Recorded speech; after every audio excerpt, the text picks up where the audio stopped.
하나님의 말씀 함께 보시겠습니다. 베드로전서 1장 24절에서 25절 말씀입니다. 우리 함께 나누실 하나님의 말씀은 베드로전서 1장 24절 25절 말씀입니다. 우리 한 목소리로 하나님의 말씀 합독하십니다. 그러므로 모든 육체는 풀과 같고 그 모든 영광은 풀의 꽃과 같으니 풀은 마르고 꽃은 떨어지되 오직 주의 말씀은 세세토록 있도다 하였으니 너에게 전한 복음이 곧 이 말씀이니라. 아멘. 우리의 또 오늘 이 중요한 날 또 기도하는 자리에 예배하는 자리에 나오신 모든 우리 귀한 성도 여러분들을 주의 이름으로 축복합니다. 이번 주 강단 말씀에서 또 렘넌트 주일, 어린이 주일을 좀 맞이해서 재앙을 막는 렘넌트 운동, 또 계속 2부 때 성전에 대한 말씀을 계속 우리에게 주시고 계시죠. 근데 참 이런 하나님의 언약을 우리가 마주할 때, 저도 이번에 이제 부교육자 수련회 주관에 참여하고 또 말씀을 딱 마주할 때마다 참 소망이 생기고 힘이 되고, 그래 내가 이것 때문에 살아가지, 많은 이제 은혜를 받고 결단을 하게 됩니다. 그런데 참 우리는 또 그 은혜를 쉽게 잃어버리고 살아가지 않습니까? 저는 절대 불가능한 게 바로 나라고 생각하고 살아갑니다. 우리는 참 귀한 존재지만 또 반대로 좀 별로기도 하지요. 그렇지 않습니까? 남들은 몰라도 제 자신이 알잖아요. 우리는 얼마나 불가능한 존재냐, 작은 생각조차 마음대로 못 바꿔요. 생각이 한번 사로잡힌다, 자유롭게 벗어날 수 없죠. 그리고 작은 습관조차 못 바꿉니다. 대표적으로 제 자신을 말씀드리자면, 저는 참 어릴 때부터 저희 어머니가 끊임없이 말씀하셨습니다. 형기라 입에 묻히고 먹지 말라고. 참 많은 말씀을 해주셨거든요. 그래서 항상 저한테 어머니가 항상 가르쳐 주셨어요. 형기라 항상 주머니에 휴지 같은 걸 넣어두고 먹다가 입을 딱 끓여. 그리고 먹을 때 생각을 해야 된다. 이런 식으로 계속 말씀을 해주셨고, 근데 이게 잘 안 바뀌더라고요. 그리고 지금 이제 결혼한 지 한 8년 됐는데 제 와이프도 얘기합니다. 목사님 드실 때 진정하시라고. 한 번에 너무 많은 걸 넣으려고 하면 당연히 못 넣는 거라고. 참 그 얘기를 들을 때마다 나는 절대 불가능하구나. 그렇죠. 우리의 작은 생각, 작은 습관조차 바꿀 수 없는 연약한 우리입니다. 근데 참 감사한 것은 성경을 보면 하나님이 우리의 행위의 기준을 두시지 않았습니다. 우리의 행위와 삶과 노력으로 언약을 이룰 자로 선택하지 않으시고 오직 은혜라는 하나님의 방법으로. 그죠? 얼마나 이게 소망이 됩니까? 그렇다면 절대 불가능한 존재가 나라면 절대 가능은 무엇입니까? 바로 하나님 아버지십니다. 오늘 우리 성경에 봤습니다. 인생은 풀과 같고 인생의 영광, 성공이라는 것은 풀의 꽃과 같다. 벚꽃이 참 아름답지 않습니까? 근데 금방 져버리거든요. 금방 사라집니다. 벚꽃이 그렇게 아름답다가 좀 지나면 다 떨어져서 바닥에 쓰레기가 되죠. 다 치워야 됩니다. 하나님이 우리 인생을 그와 같이 표현하셨습니다. 네 인생 풀과 같고 네 인생의 성공이라는 거, 그 붙잡고 싶은 거, 놓치고 싶지 않은 거 풀의 꽃과 같아. 금방 지고 사라지는 거라는 거죠. 그러면서 하나님이 우리에게 절대 가능한 하나님께서 우리의 절대 불가능한 인생에 절대 가능한 하나님이 선물로 주신 게 무엇입니까? 영원한 언약과 복음을 주셨습니다. 그렇다면 우리의 삶에 딱 한 번뿐인 인생, 어쩌면 하나님이 주신 최고의 기회 아닙니까? 한 번뿐인 인생. 지나가고 썩어질 것에 매여 살아가는 것이 아니라 영원한 하나님의 언약을 소망으로 품고 살아가야 되지 않겠습니까? 하나님 앞에 그런 작은 마음의 결단을 했으면 좋겠는데요. 일부 말씀에 재앙 막는 렘넌트 운동이라고 이렇게 표현됐습니다. 근데 재앙이 무엇일까요? 근데 제가 많은 사람들을 만나다 보면 재앙을 바라보는 기준 자체가 절대 불가능에 갇혀있는 경우가 많습니다. 즉 말해서 무엇이 재앙이라고 생각합니까? 병든 거, 아픈 거. 재앙이라고. 이런저런 얘기하지만 실제 내 마음에 돈 없는 거, 사람 관계에 문제 생긴 걸 어려움이라고 재앙이라고 많이 믿고 살아갑니다. 기준 자체가 완전 틀렸죠. 근데 꼭 기억하십시오. 우리가 사단이란 존재의 거짓말에 속아버려서 절대 불가능한 나라는 한계에 계속 매여 살아간다. 절대 하나님의 언약과 복음을 붙잡고 살아갈 수 없습니다. 죄라는 단어 있잖아요. 죄. 그 많은 사람들이 죄라는 것을 행위로 기준하는데 원어로는 죄라는 말이 하마르티아라는 단어가 있어요. 이걸 죄라고 하거든요. 많은 사람들이 죄를 행위라고 착각하는데 진짜 죄의 의미는 뭐냐? 하마르티아라는 단어의 뜻이 관역을 벗어난 화살이라는 뜻이에요. 무슨 말일까요? 하나님의 목적이 있는데 벗어난 삶을 살아가는 거죠. 하나님이 주신 삶의 방향을 잃어버리고 살아가는 거예요. 죄라는 것은 행위를 말하는 게 아니라 하나님의 언약과 목적을 떠난 삶의 상태를 말하는 거죠. 그 상태 속에 있으면 무엇을 하나 아무 상관없는 겁니다. 그렇기 때문에 오늘 이 밤에 하나님 앞에 또 기도하러 모였습니다. 그러면 우리의 기도 제목 역시 그 상태 속에 머물러서 많은 사람들이 그렇습니다. 자기가 뭐 가진 것 있으면 그거 믿고 살고 뭐 없으면 거기 매여 살아가요. 그런 거 좀 내려놓고 절대 불가능한 나를 붙잡고 기도하는 것이 아니라 절대 가능한 하나님이 진짜 원하시는 기도를 오늘 이 밤에 해보기로 합니다. 그렇다면 절대 가능한 하나님이 우리에게 주신 축복이 무엇입니까? 첫 번째입니다. 정체성이죠. 렘넌트들에게 전달하기 전에 먼저 우리가 답이 있어야 됩니다. 내가 누굽니까? 하나님의 자녀, 구원받은 하나님의 자녀요. 저는 렘넌트 영성운동에서 심부름하고 있습니다. 렘넌트 영성합숙을 진행하는데 류 목사님 한번 모시고 말씀을 들었습니다. 서론에서 아주 어쩌면 저희 영성 합숙의 모든 사역자들을 이렇게 완전 결론을 주셨거든요. 딱 서론이 뭐였냐? 많은 사람들이 다 헛소리 한다는 거예요. 뭘 해야 된다, 뭐가 필요하다. 그러면 하나님이 주신 구원이 불완전하냐? 하나님이 하나님의 자녀들에게 주신 유일한 축복인 구원이 그리스도를 통해서 이루신 완전한 구원이 불완전하냐고. 구원 자체가 완전한 영성이다. 그 안에 하나님 모든 것 담아두셨다. 그 말씀 앞에 우리 모든 사역자들 무릎 꿇었습니다. 그렇지 않습니까? 근데 우리 많이 착각합니다. 내가 뭘 해야 된다, 뭐가 필요하다. 아닙니다. 하나님은 이미 완전한 구원의 축복 안에 하나님의 자녀란 축복 안에 우리의 삶을 이끄신 것이죠. 이 정체성 붙잡고 두 번째입니다. 내 힘이 어디 있습니까? 내가 가진 것이 힘입니까? 내가 없으면 무기력합니까? 아닙니다. 우리의 힘은 위에서 주시는 하나님이 주시는 힘. 당연한 것 아니겠습니까? 상식적으로 말씀을 드리죠. 우리 모든 성도님이 이해할 겁니다. 자녀는 제가 아기를 기른 3살 정도 됐는데 아기를 낳으니까 되게 황당하더라고요. 왜냐하면 이렇게 세상을 움직이는 인간이 스스로는 아무것도 할 수 없고 스스로 먹지도 못하고 스스로 움직이지도 못하고 가만히 둬버리면 죽어버리는 거죠. 저 굉장히 놀랐습니다. 사람이 이렇게 나약한 존재구나. 아니지, 하나님이 어쩌면 영적인 원리를 깨닫도록 이렇게 인생을 지으시지 않았는가? 인생이 하나님을 떠나면 살 수 없는 연약한 존재라는 걸 하나님이 깨닫게 하신 게 아닌가, 여러 가지 깨달음을 얻었습니다. 그러나 그 아기는 걱정할 일이 없습니다. 왜냐? 정상적인 부모를 만나게 되면 어디서 잘지, 무엇을 먹을지 아무 걱정할 필요 없습니다. 왜냐? 하나님이 그렇게 세상을 디자인하셨거든요. 부모는 자신의 것으로 자녀들을 양육하고 자녀들은 부모의 것으로 이 땅을 살아갑니다. 하나님이 주신 상식, 그렇지 않습니까? 근데 이 상식이 영적인 데서 적용돼야 됩니다. 제가 렘넌트 청소년 사회 가니까 애들한테 항상 얘기하는 게, 너희는 어떻게 육신의 부모의 것은 어떻게 하면 더 하나 얻을까, 더 얻을까, 더 주머니에 넣을까 고민하면서 하나님의 아버지의 것은 손대지 않고 살아가냐고.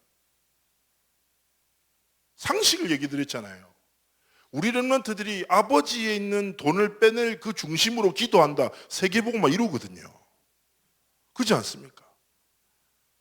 하나님의 자녀는 하나님의 아버지의 것으로 이 땅을 살아감이 마땅한 것입니다. 하나님 아버지께서 우리에게 세상을 살릴 나를 넘어설 모든 힘을 성령의 권능 안에 예배해 두셨습니다. 그렇다면 구원받은 자의 축복 가지고 당연히 내 힘이 아니라 하나님이 내게 힘이라고 주신 그 힘을 가지고 이 땅을 살아가는 것이 당연한 거 아니겠습니까? 무엇을 위해서요? 바로 다음 세대 이 언약 전달하는 일과 그리고 또 무엇입니까? 237개 전 세계 하나님의 복음을 증거하는 하나님의 소원을 내 소원으로 붙잡고 하나님은 우리 인생의 길을 걸어가기를 원하시는 줄 믿습니다. 이런 의미에서 볼 때 우리가 이 시대를 살아가는데 임마누엘 서울교회에 있다는 것, 그리고 이 교회가 성전이라는 시대적인 하나님의 손을 두고 영적 도전을 준비하고 있다는 것, 중요한 시간표죠. 그리고 우리가 참 한 번뿐인 인생 많은 것들이 있겠지만 다음 세대 언약을 전달하는 RUTC를 위해서 기도하고 고민할 수 있는 것, 중요한 시간표 아니겠습니까? 그렇다면 제가 아까 서론에 말씀드렸다시피 절대 불가능한 나를 내려놓고 절대 가능하신 하나님이 진짜 내게 원하시는 것. 마태복음 6장 기도에 대한 가르침에도 이렇게 말씀하지 않습니까? 네가 필요한 건 내가 뭔지 다 아니까 네 필요한 걸 나에게 기도하지 마. 그건 이방인들이 기도하는 거야. 하나님은 오늘 이 밤에 우리가 내가 필요한 거 말고 하나님이 진짜 원하시는 것을 향하여 우리의 기도를 드리기 원하시는 줄 믿습니다. 조금만 마음에 결단하고 나를 내려놓고 내 안에 계신 하나님이 진짜 원하시는 것. 우리가 참 세계복음화라는 또 렘넌트 운동이라는 많은 언약들을 듣지 않습니까? 정말 무릎으로 기도하십니까? 눈물로 기도하십니까? 우리 소중한 성도님들, 여러분의 기도의 방향이 어디를 향해 있습니까? 진실되이 하나님 앞에 질문해 보십시오. 굉장히 중요합니다. 저는 사실 어릴 때부터 복음만에 자랐지만 세계복음화라는 진짜 이 언약이 내 삶의 방향이 되고 소원이 되고 눈물이 된 지가 그렇게 오래되진 않았던 것 같습니다. 많이 들었죠, 알았죠. 그렇지만 내 기도와 소망은 절대 불가능한 내 상황, 관계, 문제 여기 많이 매였던 거죠. 근데 분명히 마태복음이 약속하셨거든요. 먼저 그의 나라와 그 일을 구해, 즉 말해 하나님의 나라와 하나님의 손을 위하여 기도해. 그러면 내가 네 모든 필요를 채워줄게.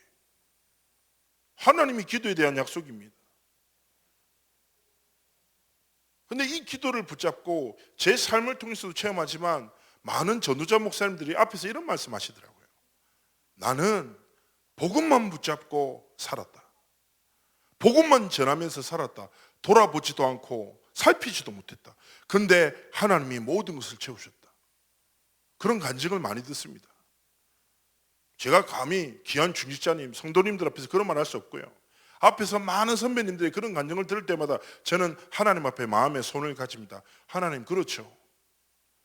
저는 조금만 일 생기면 절대 불가능한 나라는 존재에 내 시선이 돌아가고 내 마음을 빼앗기고 생각이 머뭅니다.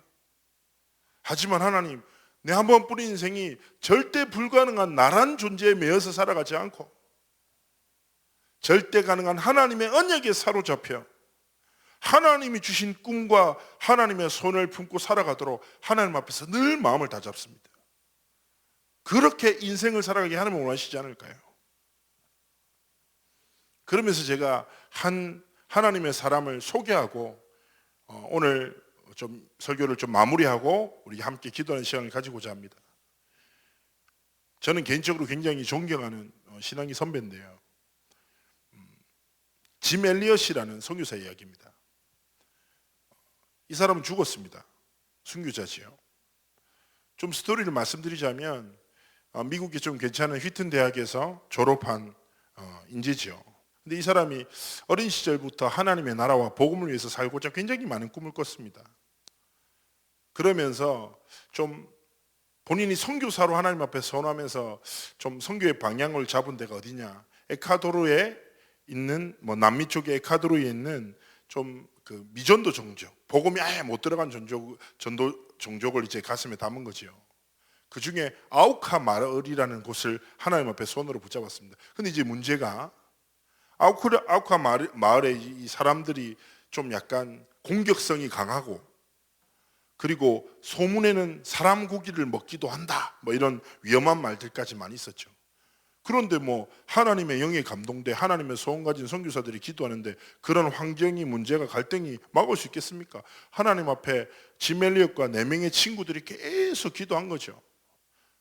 쉽게 얘기하면 미국의 인재 5명이 아예 완전히 미개한 황무지 쪽으로 복음 전하기 위해서 간 거죠. 근데 이 사람들이 바로 들어가면 위험할 수도 있으니까 이렇게 선택한 겁니다. 좀 우리가 바로 이렇게 맞닥뜨리면 위험할 수 있으니까 비행기로 그쪽 마을 인근을 막 살피다가 사람들이 막 비행기가 나오면 볼 거 아니에요. 그러면 뭐 쉽게 얘기하면 음식 같은 구호물자를 이렇게 던진 거죠. 그렇게 몇 번 이 사람들이 좀 안심하고 마음을 오픈할 수 있도록 여러 가지 이제 액션을 취했던 거예요. 그렇게 해서 몇 번 이들에게 구호물자도 전달하고 음식도 전달하고 이 사람들이 마음을 열었다고 생각하고 비행기에서 5명이 딱 내립니다. 어떤 일이 일어났을까요? 그 자리에서 5명 다 죽창에 찔려 죽임을 당합니다. 그 선교사들은 복음을 한 번도 전하지 못하고 그 자리에서 5명 다 죽어버려요. 그러자 미국 전체가 발칵 뒤집힙니다. 타임지 같은 유명 언론에서 얘기합니다. 선교 얼마나 쓸데없는 낭비인가. 왜 우리나라의 젊은이들이 그런 미개한 종족에 가서 죽임을 당해야 되냐. 선교하면 안 된다. 막 긴 글을 쓰고 여론들도 그래, 더 이상 선교사 우리나라의 젊은 엘리트들이 미개한 자들한테 가서 죽임당하고 이거 어리석은 일을 막아야 된다고 막 이렇게 여론들이 일어난 거죠. 이때 짐 엘리엇의 아내였던 엘리자베스가 인터뷰를 하죠. 왜 우리 남편의 죽음을 헛되게 만드냐.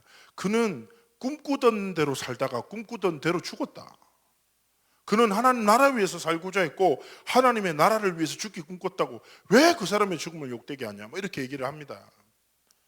그러다가 선교 역사에 아주 충격적인 일이 일어납니다. 뭐냐, 짐 엘리엇과 그 4명의 친구들이 다 죽었지만 그들은 이미 결혼을 했고 어린 아기들이 있었습니다. 그 5명의 부인들이 간호사 교육을 받고 다시 아우카 마을로 들어갑니다. 그 부족으로 들어가요. 근데 이 아우카 부족 사람들이 잔인하고 공격적이지만 여자와 어린아이를 죽이는 것은 명예롭지 않다고 생각했다고 합니다. 쉽게 얘기하면 자기 마을로 찾아온 여자와 아이들을 죽이지 않았죠. 그리고 그들은 그 아우카 부족을 위해서 계속 헌신하고 봉사합니다. 그리고 한 5년이 지났나요? 그 사람들이 물어보는 거죠. 당신들 누구냐? 왜 왔냐? 왜 우리를 위해서 이렇게 힘들게 헌신하냐? 왜 왔냐고? 하니까 그때 그 부인들이 얘기합니다. 우리는 5년 전에 당신이 죽였던 남자들의 가족이다고. 그들이 당신들에게 전하고자 했던 그 복음을 당신들이 듣지 못해서 우리가 이 복음을 전하기 위해서 이렇게 넘어왔다고. 그리고 어떻게 됐냐? 30년 뒤에 그 인근 전체 마을에 수백 개의 교회가 세워지고 그 선교사를 죽였던 살인자 중에 한 사람이 그 민족을 이끄는 영적 지도자, 목회자로 하나님 앞에 일어섭니다. 그런데 여기서 끝이 아닙니다. 이 소식이 미국에 다시 들려지게 된 거죠. 짐 엘리엇이 죽고 한 40년이 지났나요? 이 소식이 달려지는 거예요. 이 소식을 들은 수많은 미국의 젊은이들이 하나님 앞에 눈물을 흘리며 다시 선교사로 결단하기 시작합니다. 그리고 하나님은 어쨌든 미국이란 나라를 통해 지금도 전 세계 가장 많은 선교사를 파송한 나라이기도 하죠. 그 하나님의 역사를 시작하는 중요한 초석이 되기도 합니다. 이 이야기는 전능자의 그늘이라는 책에 다 기록되어 있습니다.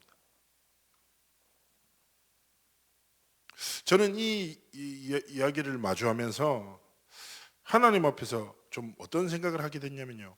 아, 그렇지. 제가 지금 드리고자 하는 말씀은 우리 성도님들, 우리 어디 에콰도르, 아마존, 밀림에 가서 복음 전하다가 죽읍시다 이 말하는 거 아니잖아요.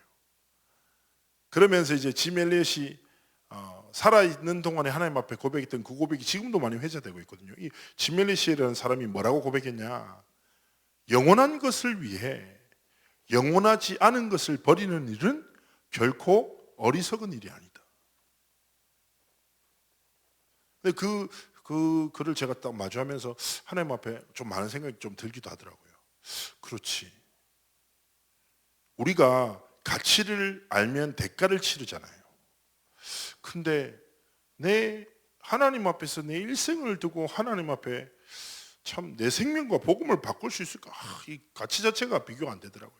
그러면서 하나님 앞에 그래 하나님 내 단 한 번뿐인 인생 진짜 하나님의 복음과 영원한 하나님의 나라를 위해서 살도록 축복해달라고 하나님 나를 사용해달라고 막 기도했거든요. 그러면서 하나님 앞에 쓰임받는 게 되게 기뻤는데 어느 날 또 순간 깨달았습니다. 뭘 깨달았냐? 뭐 하나님 앞에 나를 드린다고?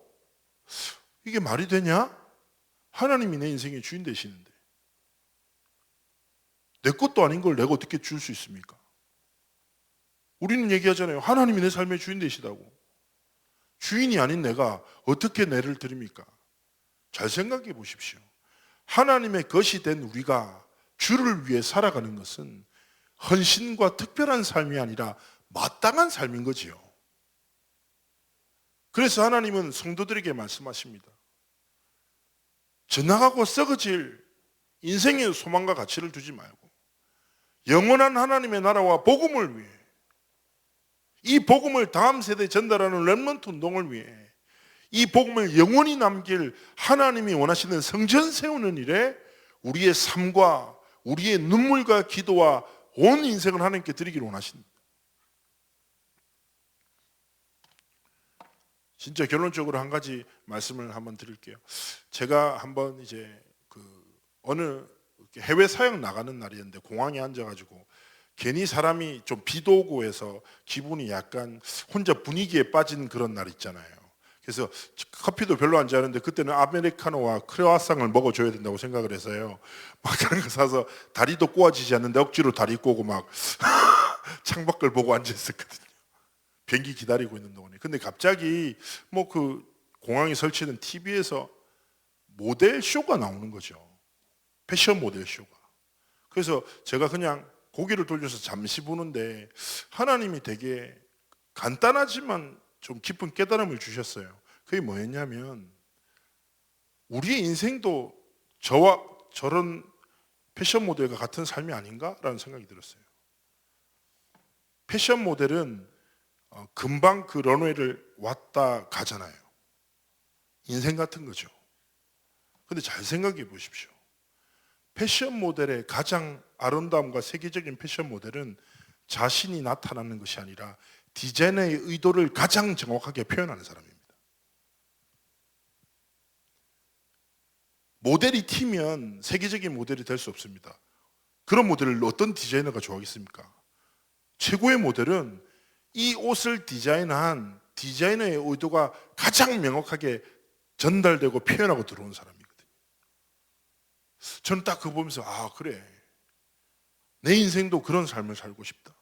하나님이 나를 창조하신 그 가장 중요한 의도와 목적이 내 삶에, 내 선택에, 내 걸음과 내가 남길 모든 것들에 명확하게 전달되는 것. 그것이 무엇일까? 영원한 언약과 복음이 아닌가? 하나님 앞에 그 결론을 가지게 됐습니다. 오늘 이날 우리가 하나님 앞에 기도하게 될 것입니다. 무엇을 위해서 기도하시겠습니까?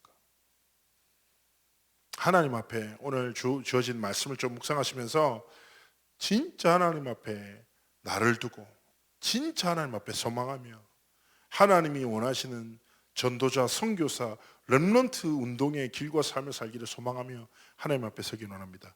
이런 영적 의미를 담고 우리 생애 이유 다시 한번 찬양드리기 원합니다.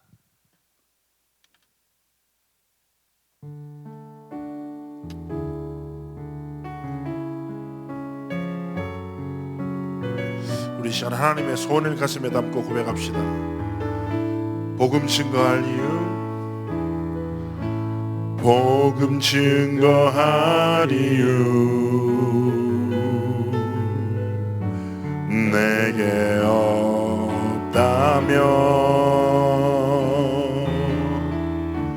무엇 때문에 내가 살아야 하나. 전도해야 할 사명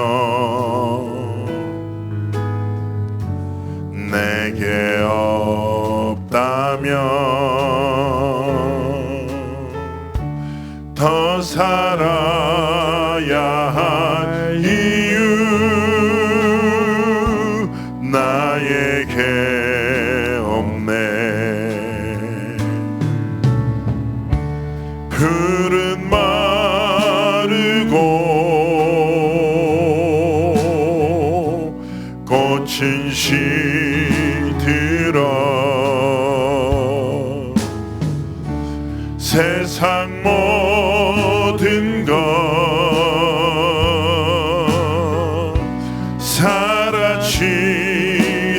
사라지리니 천하보다 귀한 영혼 저 하늘에 빛나며 유화 내가 가지니 복음이 저들에게 증거된다면 아낌없이 생명을 드려 주저없이 일생을 드려 나의 눈물 나의 기도로 주님 앞에 나가리. 우리 다시 한번 고백합시다. 복음 증거할 이유 복음 증거할 이유 내게 없다면 무엇 때문에 내가 살아야 하나. 전도해야 할 사명 내게 없다면 더 살아야 할 이유 나에게 없네. 푸른 마르고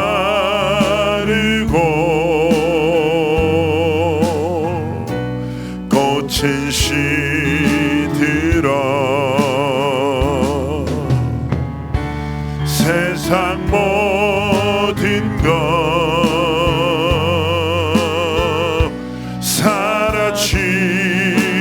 사라지리니 천하보다 귀한 영혼 저 하늘에 빛나며 유화 내가 가지니 복음이 저들에게 증거된다면 아낌없이 생명을 드려 주저없이 일생을 드려 나의 눈물 나의 기도로 주님 앞에 나 천하보다 귀한 영혼 천하보다 귀한 영혼 저 하늘에 빛나며 유화 내가 가시니 복음이 저들에게 증거된다면 아낌없이 생명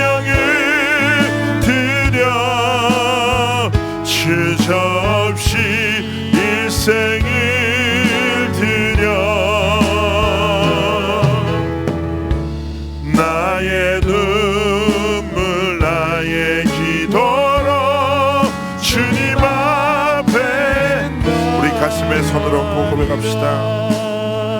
천하보다 귀한 영혼 저 하늘에 빛날 멸류관 내가 가진 이 복음이 저들에게 증거된다면 아낌없이 생명을 드려